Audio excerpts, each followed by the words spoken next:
States. George Floyd has not died in vain. His life will be a living legacy about the way that America and Texas respond to this tragedy.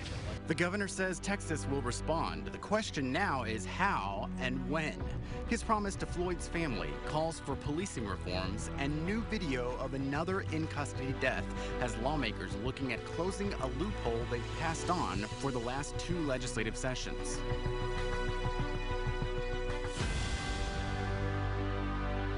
Hello, and thank you for joining us for State of Texas. I'm Josh Hinkle. It's becoming clear that policing reforms will, once again, be a pressing issue for lawmakers to address when they return to the Capitol in January. The Texas Legislative Black Caucus is asking Governor Greg Abbott to name it as a top priority next session. The governor attended George Floyd's public memorial in Houston. He presented the family with a flag that flew over the Capitol building in Floyd's honor, and he invited them to be heavily involved in talks about reforms at the state capitol. One thing the family asked of me was to make sure that the victims of the death of George Floyd will be heavily involved as we move forward, so the process is not going to be hijacked by the politicians, but those who understand the challenges that we face, those who have dealt with the challenges that we face, will be the centerpiece as we craft solutions going forward that do bridge the racial divide that we have in our country. Abbott says he's heard repeated requests for additional updated law enforcement training. The Texas Commission on Law Enforcement has already added implicit bias training to the basic peace officer training course. In our nation's capital, lawmakers from Texas are looking at police reform on the federal level. I'm here to ask you to make it stop. The day after George Floyd's funeral, his brother asked the House Judiciary Committee to make sure law enforcement is the solution and not a problem. The Justice and Policing Act is a legislative reconstruct to do what you've asked us to do. Texas Democratic Congresswoman Sheila Jackson Lee says the bill would make it easier to prosecute police misconduct. It would also ban chokeholds and demilitarize police departments across the country. But Texas Republican Louis Gohmert says the bill was crafted without Republican input. Hopefully the majority will allow more input. Gohmert says the bill would remove funding from police departments, a claim Democrats reject. In virtual testimony, Houston Police Chief Art Acevedo told the committee that law enforcement needs to do better, but he says stripping funding is not the answer. Underfunding the police can have disastrous consequences and hurt those most in need of our services. Acevedo says if Congress wants to fix the problem and bring justice to George Floyd, they need to make sure funding goes directly towards improving police departments and helping get rid of bad officers. President Donald Trump says defunding police departments is not the answer to racial injustice. The governor, the lieutenant governor, Dan Patrick, and Attorney General Ken Paxton welcomed the president to Dallas Thursday. He spoke about police reform while in Texas for a private fundraiser. As Maggie Glenn reports, Democrats were not invited. President Trump touched down in Dallas to meet with local leaders at a roundtable discussion on police actions that have sparked protests around the country. We're working to finalize an executive order that will encourage police departments nationwide to meet the most current professional standards for the use of force, including tactics for de-escalation. Texas Democrats are calling for empathy from the president. I'd like him to share some real understanding of what is being experienced, especially by minorities. And don't just come in and visit his rich friends and take out $10 billion and ignore the majority in the area. U.S. Representative Eddie Bernice Johnson questioned the sincerity of his meeting after realizing who was left out of the conversation. It's difficult to address issues when you don't invite the elected leadership, nor the persons who are professionally responsible for guiding our law enforcement.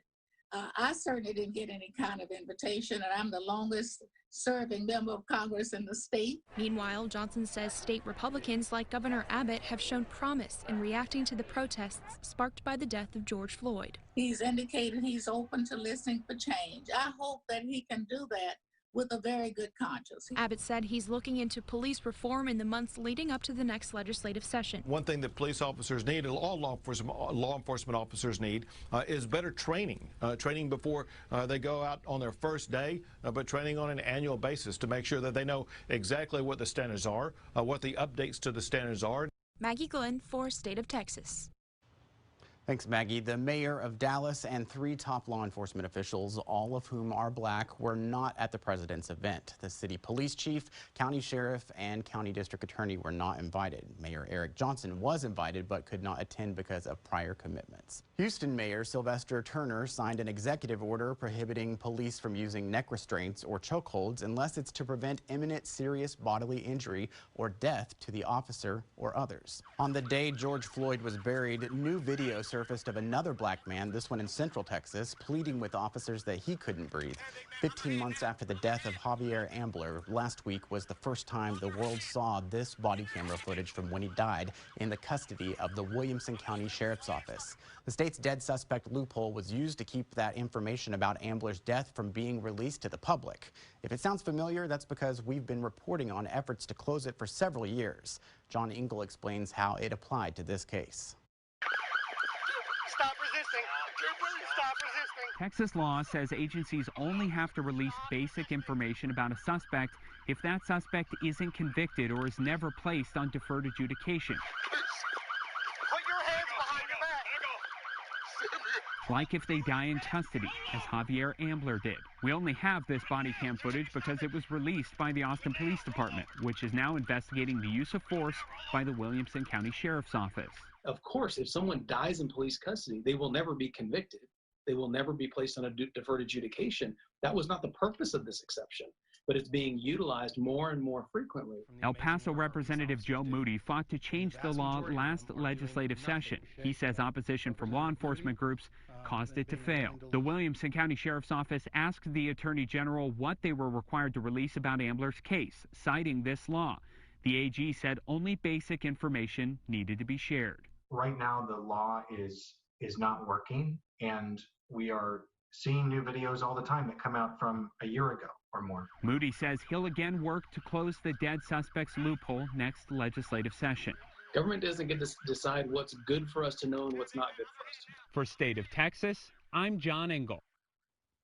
In 2017, state lawmakers proposed an amendment to require police to release such information if the person it involves is dead or agrees to its release, or if it relates to a peace officer who is the subject of a criminal or internal investigation arising out of his or her involvement in a crime. A House panel unanimously voted in favor of the legislation, but it failed to progress before the session ended. It suffered a similar fate in 2019. That's why we set out to shed light on this crucial need for police accountability, transparency, and trust. Explore the complete investigative series now on this station's website. The state is getting more competitive, and that is showing up in polling and has been for the last, 18 months at least. Texas Democrats looking for victory, the messages of the virtual convention, and the Senate primary runoff debate. Plus, Texas Republicans and Democrats united on their stance toward China. So why can't they agree on a joint investigation? And you know how you feel about wearing a mask. What about your neighbors?